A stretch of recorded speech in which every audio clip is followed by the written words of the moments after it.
ये वाली नहीं चल रही, एक सही। दोनों नहीं चल रही, 3 ये वाली नहीं चल रही, एक चल रही है इसकी यूएसबी। डायग्नोस तो हमने ये किया कि इसकी जो ये कॉयल है ना इसकी ये ख़राब हुई है। अब ये चेंज होगी तो फिर आगे चेक करते हैं। 5 वोल्ट इसको आ रहे हैं, लेकिन ये डाटा की कहने की कॉयल होती है, sink data coil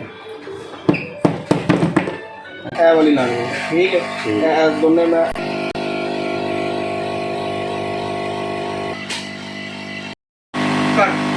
cut action.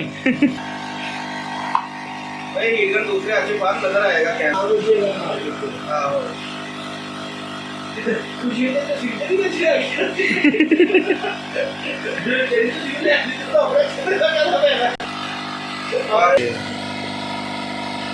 सही हो गया। खुशी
इधर भी लाइट मार के कीबोर्ड यानी कि यूएसबी चल गई, मतलब कीबोर्ड चल गया ना, टैब कैप्स कौन ऑफ हो गया, मतलब सही। कैप का मतलब डिस्प्ले भी आ रहे हैं। ठीक हो, मैं यूएसबी कनेक्टेड शो होगी।